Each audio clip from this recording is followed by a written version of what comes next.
From shucking oysters to talking food with the founders. From quick snacks to the big contracts. Hi, everyone. My name's Heidi Knobloch, and I'm the host of Founders Fridge. Founders Fridge is a podcast where we talk to founders about what they eat while they're building their companies.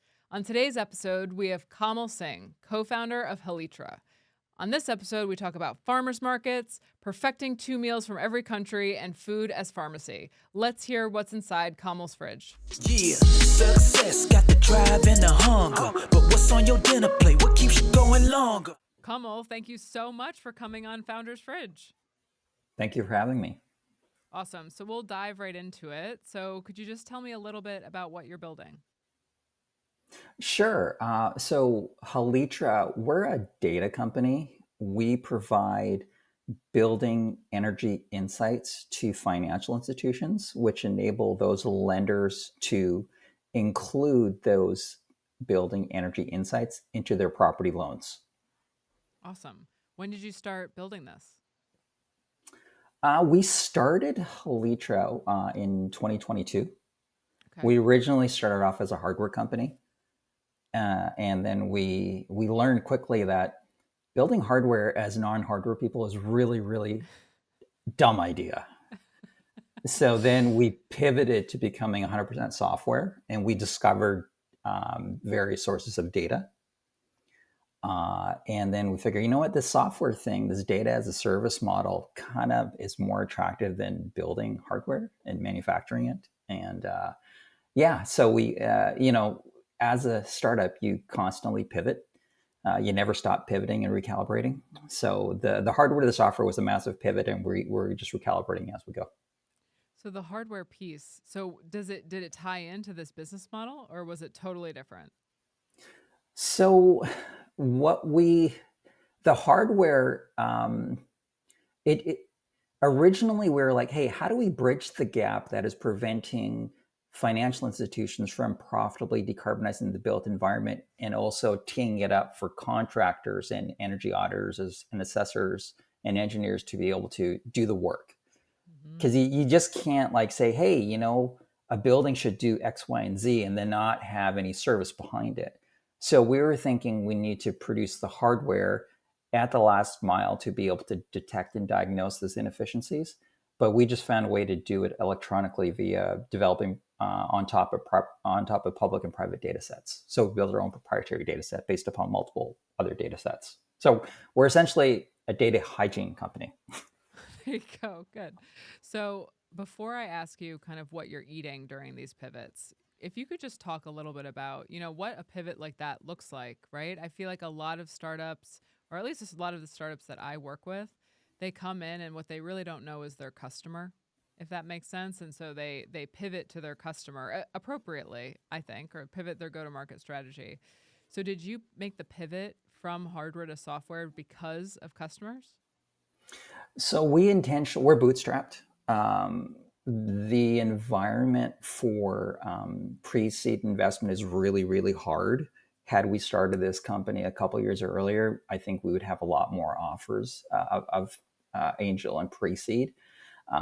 But traction trumps everything.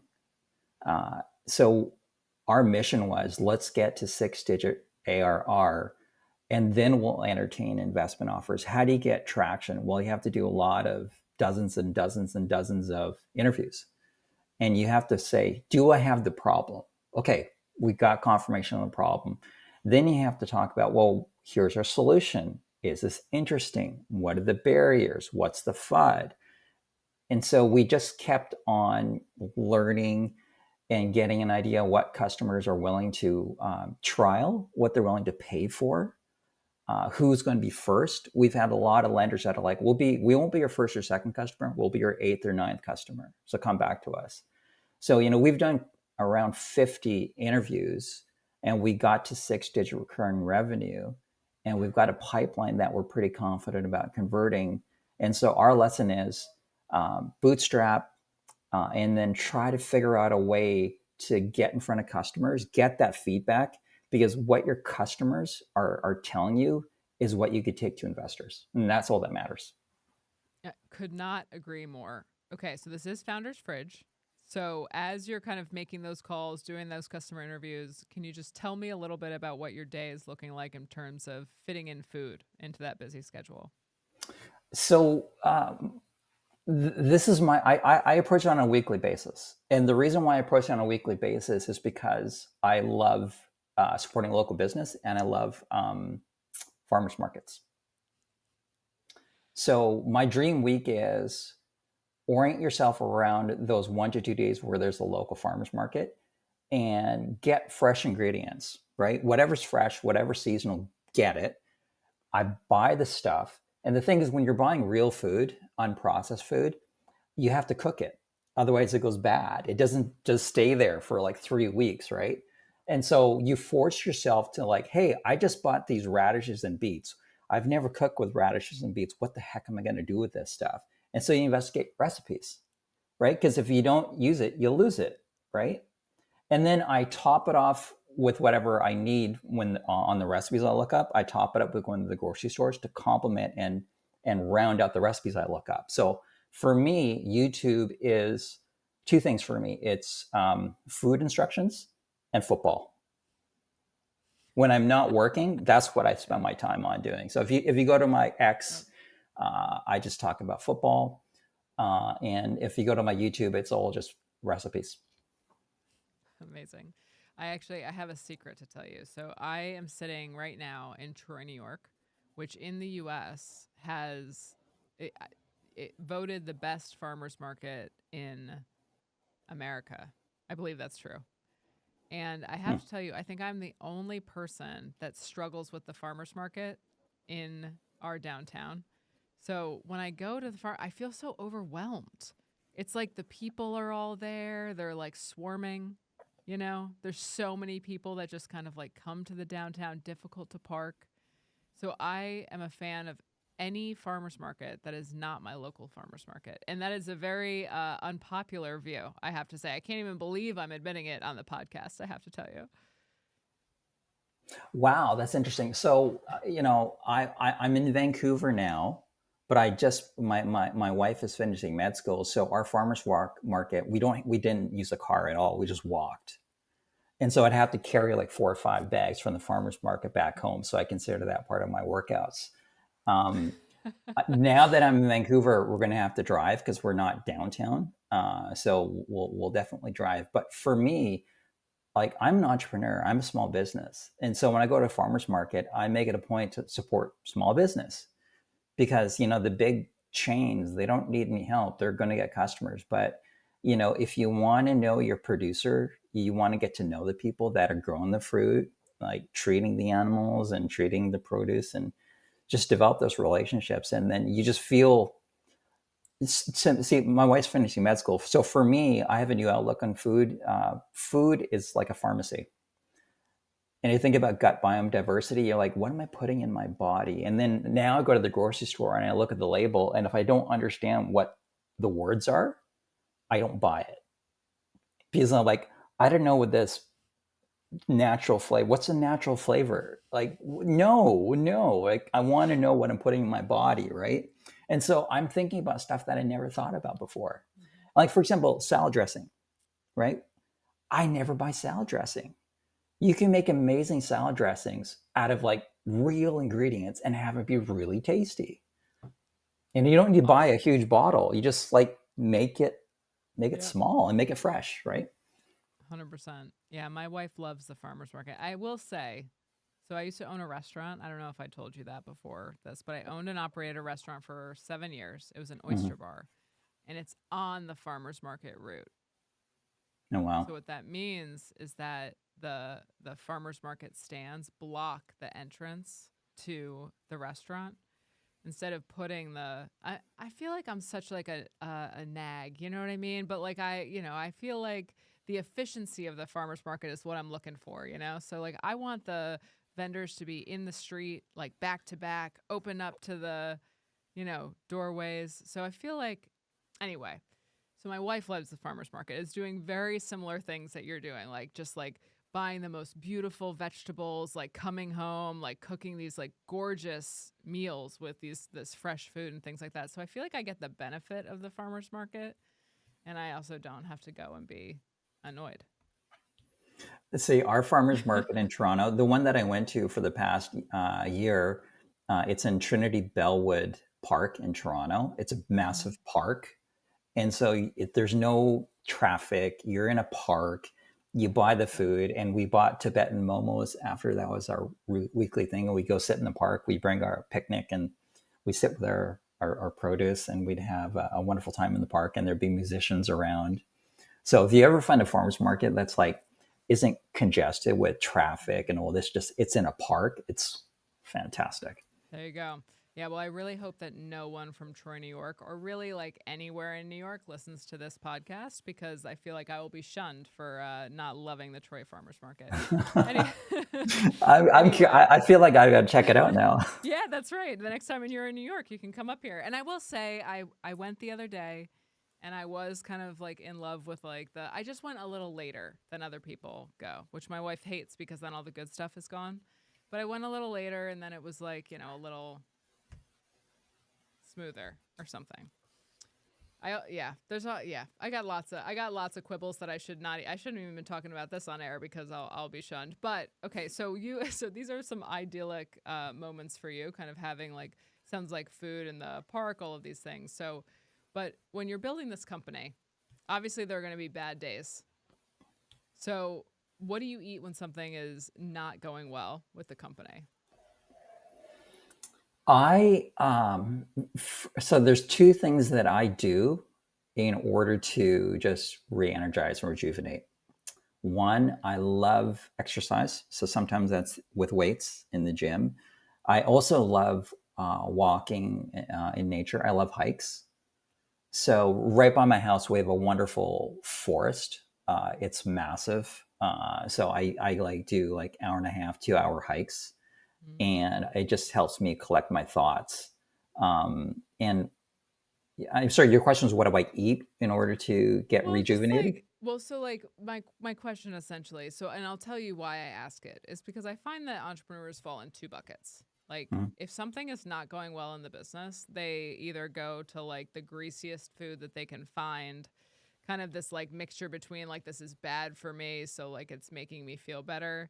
And then there are other entrepreneurs who say like, I go back to basics. Like I eat greens and, rice and things like that. And it sounds like what you're saying is you like to rejuvenate when something is not going well. So it sounds like you might be in the latter camp here. So I don't eat what I normally ate years ago. I don't eat the easy stuff. I just start with good ingredients and I get creative because I'm a first time founder. So I've always worked for someone else. And so if you become an entrepreneur, it's scary as hell. Like, what do you mean I'm not going to get paid every 2 weeks? What do you mean no one's paying? Like, it's insane. You got to be a little crazy to do this stuff, right? And so with that courage comes learning, and you become more brave. And for me, bravery extends to the kitchen and shopping and caring about the ingredients and reading the label and doing the hard things and questioning, why is healthy food so much more expensive? Right? Like, that sucks. But then like you it's an expression of love, right? Because my wife's in med school. I don't want her, she's already, her plate is full. If I could buy the ingredients and I could cook it and I know what's in it and then I produce it and then you just watch her face eat it, it's like, that's a high. That's like, yeah, that's an amazing feeling. And when it's tasty, when you have someone taste and go, wow, that's good. That's why I do it, because it's fun. That's all. Do you follow recipes? I use YouTube and I just look up recipes. And like, for example, I'm infatuated with Thai food at the moment. And so if I'm in a rush, I'll use a slow cooker if I'm cooking a protein, or you can just do it the old fashioned way on the stove top and just do veg. But like I've learned about like fish sauce. I've learned about tamarind, although tamarind is heavily used in Indian food too. I've learned about galangal. Galangal is a unique type of ginger, right? Lemongrass. Like, these are things I've never would look at in a grocery store. A couple months ago, I was like, you know what? We're going to go buy artichokes and leeks. I would never buy that stuff, right? But if you force yourself to buy it and you're like, okay, what the hell do I do with this stuff now? And leeks and artichokes, they're delicious, but you just got to figure out what to do with them. And YouTube is excellent because you have written recipes which are helpful, but I want to like watch the video and do it. That it's more helpful for me. It A lot of people who I talk to find cooking very meditative. It's almost like what you're describing though is that it feels very exploratory to you, like you're learning new things. That is very cool. My goal is to be able to cook expertly 2 to 3 dishes in different types of cuisine. So, for example, Indonesian food, I want to be able to master um, rendang, which is voted one of the best dishes in the world. Nasi goreng, mi goreng, different types of rice dishes. Uh, I'm right now in Thai, so for me, masaman, which again is ranks up there with rendang as one of the best rated dishes in the world, masaman curry is amazing. And then you got green curries and yellow curries. There's just so much out there in different culinary traditions that it's like, hey, what are you feeling Thai? What are you feeling Vietnamese? Like maybe I'll do Vietnam next, right? I don't know. We'll see. But like to be able What to is your master that, and then you have a different appreciation when you go to a Thai or Vietnamese or Indonesian restaurant, right? You're like, I know what yeah. that is. I know the spices in there. I could do it, not as well as you, but pretty. I'm pretty good. What was the cooking culture like when you were growing up? So more of a traditional household. My mom was a stay-at-home mom, and she did all of the cooking. And it was like maybe 60% Indian food growing up, and then 40% Western food. Like we would have pizza, steak, and hamburger. But interestingly, uh, we've never had like a turkey dinner at Christmas or Thanksgiving. Like we just don't do that. Like yeah, like so as we got older, we did bake do that, but like it was like no, we kind of like the other stuff better. So our holidays like Christmas and Thanksgiving and all that sort of stuff. It's like a collection of different types of food. We'll have some Western stuff, but then we'll have Indian stuff, and then we'll have my sister-in-law is Singaporean, so we'll have some Singaporean, Indonesian, Malaysian. So it's a melange. It's a masala of different types of food. So we have really, really good holiday. It's not your typical cranberry turkey, Yeah, all that right. other stuff. Right. That's cool. Do you live to eat or do you eat to live? I live to learn and innovate. And for me, food is fuel, and food is creativity, it's innovation, and it's an expression of love. So when I cook with love because I want my wife to have the fuel so that she can study for her upcoming licensing exams and help people with better health from the What's inside out. what's the next thing that you're going to cook? What's the next thing I'm going to cook? I think I would love to do pho. Yes. Absolutely. I think like the whole concept of pho is fascinating for me because it's all in the broth. And like, hey, how do you actually make a really, really, really good broth? And if you're able to get that, then you're able to source really good noodles or make noodles. And then you get all the seasonal accompaniments, you're done, right? Right. So if we looked in your fridge right now, what would be in it? Eggs, vegetables, some proteins, not a lot of processed foods. Oh, there is ketchup. There is ketchup. Sketch. There is some Dijon. Yeah, that's about it. There's ketchup, Tishan. That's the extent of processed foods. Are you like a seltzer person? You said natural flavors before. Do you drink seltzer? No, No, not a no. seltzer I, person. I I have water with electrolytes. There you go. There you go. All right, sounds good. Yeah, I think in my fridge right now, to be honest, it's so bad. I don't even know what's in my fridge right now. I'm like one of those people that it's bad because my wife loves to cook. She's very similar to you. She's like, I got to master these things. And, so it was my birthday a couple of days ago and I love pie. So she made her first pie. It actually turned out fantastic. I have to tell you, it was like this apple pie. It was so good. And so I looked at it this morning. I was like, am I going to have a slice of that apple pie this morning? I resisted, but my instinct was to go for it. So by the way, I recently, a couple months ago, I made a chicken pot pie casserole.